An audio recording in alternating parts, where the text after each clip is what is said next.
Let's imagine that we have 800 grams of water at 10 degrees centigrade. So it's above 0 degrees, so we know it's liquid.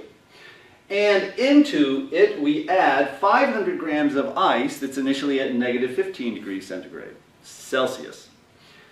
My question is, when energy stops going from one to the other, what's going to happen? Well, the water is warmer than the ice, so energy from the water is going to go into the ice. The water will cool down, the ice will warm up, maybe some of the ice will melt, maybe some of the water will freeze. We don't know. We don't know what's going to happen. But eventually energy will stop going from the water into the ice, and we will end up at some final equilibrium temperature, T sub F. My question is, what is this final equilibrium temperature? And also, if some of the ice melts, we'll have a different amount of ice. We'll have more water. If ice melts, we'll have less ice, more water. If water freezes, we'll have less water, more ice. So my second part of the question is, what's the mass of the ice that we end up with? And what's the mass of the water that we end up with? How much of the ice and the water do we end up with? Imagine a very extreme example of this. Imagine that we have a very small amount of ice and we put it into very hot water. What's going to happen? Well, we know the ice will melt and we'll end up with all of it as water. But on the other hand, what if we have a great big block of very, very cold ice and we put a very small amount of water on it? Well, that water is going to freeze. That water is not going to heat up the entire block of ice. In that case, we'll end up with the whole thing being ice. So it is possible when we have a mixture that we could end up with all of it ice, all of it water, some ice, some water. We're just not sure. And this is one of the problems that students have. We don't really know what we end up with from the beginning. We have to figure out what we're going to end up with as we go through the problem. Okay? Now, this looks very similar to the problem we had before, where we had water and we put a piece of hot copper in it. But in that case, we didn't have to worry about any phase changes. We didn't have the copper melting or boiling. We didn't have the water freezing or boiling or anything like that. All we had were temperature changes for both of them. In this case, we have to make sure that we take into account the possibility that if anything makes it to 0 degrees, where the phase changes occur, that we take a phase change into account. I'm going to write down the energies that we're thinking about. I'll go off camera and write them all down to save a little time. But let's just think about what do we need to think about? Well, the energy from the water is some energy from the water is going to go into the ice. The water will cool down, the ice will warm up. We will only have a temperature change until, or if, one of these gets to 0 degrees centigrade. If one of them gets to 0 degrees, then we're going to have to start worrying about having a phase change. So the question is, which of these would get to 0 first? Does the water have enough energy to heat the ice up to 0? Or does the ice need enough energy that it would cool the water down to 0?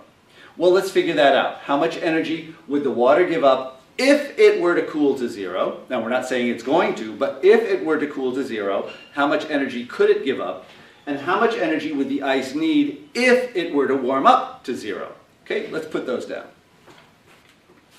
To cool the water down to 0 degrees, that's a temperature change, so we'll call this energy Q1, equals mc delta T, the mass of the water, specific heat of liquid water.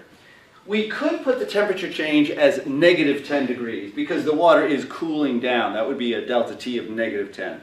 But I'm just going to leave it as a positive number, and just keep in mind, this is the energy that the water would give up if it were to cool to 0. So we'll say 10 degrees, which gives us an energy of 3.35 times 10 to the 4th joules.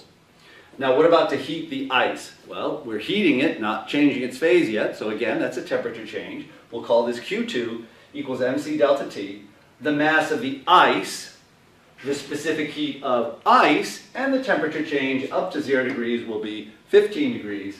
So we put 15 degrees in, multiply this out, we get 1.50 times 10 to the 4th joules. So, what will happen? What's going to get to 0 degrees first? The water can give up 3.35 times 10 to the fourth. The ice only needs 1.50 times 10 to the fourth. So which will get to 0 first? The ice. The water can give the ice 1.50 times 10 to the fourth joules, heating it up to 0 degrees. But the water still has more energy than it could give up before it reaches 0 degrees. So it is still above 0 degrees. We're not at equilibrium yet. The water will continue to give the ice some energy. How much energy can the water still give to the ice? Well, if it has this much to get to 0, it's given this much, so the amount that it can still give will be this minus that. We'll call that Q3. So Q3 is equal to 3.35 times 10 to the fourth joules minus 1.50 times 10 to the fourth joules, and that is 1.85 times 10 to the fourth joules. Okay. So now what's going to happen? The water still has energy to give to the ice, but the ice is now at 0 degrees. So what's going to happen to the ice as it gets more energy from the water? It's going to start to melt. Do we have enough energy to melt all of the ice? Well, let's figure that out. How much energy would the ice need if all of it were to melt? I'll put that up. To melt all of the ice, we'll call that energy Q4. Now, we're melting ice, so is this a temperature change or a phase change? It's a phase change. So Q equals mL, and again, latent heat of fusion, the solid-liquid phase change. So the mass, remember, we're melting the ice, and the ice has a mass of 500 grams. So we're figuring out how much to melt all of it. 0.5 kilograms times the latent heat of fusion, 3.35 times 10 to the fifth joules per kilogram. Multiply that out, we get 1.68 times 10 to the fifth joules.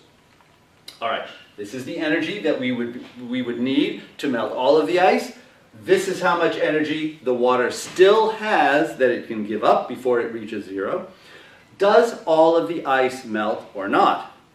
Well, we see 1.68 times 10 to the fifth is larger than 1.85 times 10 to the fourth. So the water will not give the ice enough energy to melt all of it. Well, okay, there we go. What does this mean? Some of the ice will melt, but not all of it.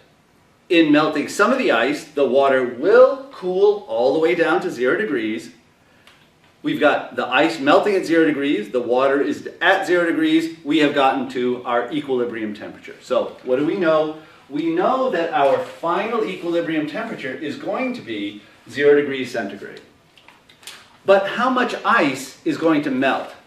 Well, how much energy are we putting into it? We're putting in this much energy to melt the ice. So we know we need to figure out how much ice will this much melt. Well, okay, that's it. What mass of ice will that much energy melt? In other words, we're going to use this energy Q3 equals mLF, using the latent heat of fusion. We'll use this to figure out what's the mass. How much mass will that energy melt? In other words, M is equal to Q3 over LF. Let me write that down and we'll see what the answer is. Putting in our value of Q3 and the latent heat of fusion, we find that the mass that will melt is 55.2 grams.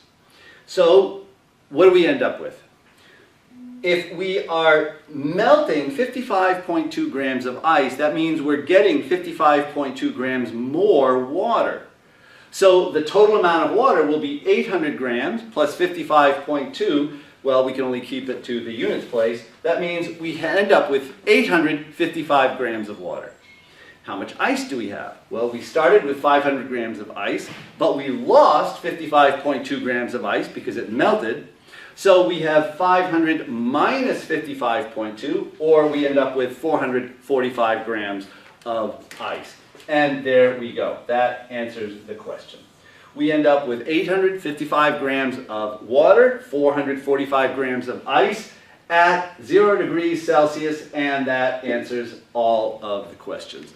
Very, very good.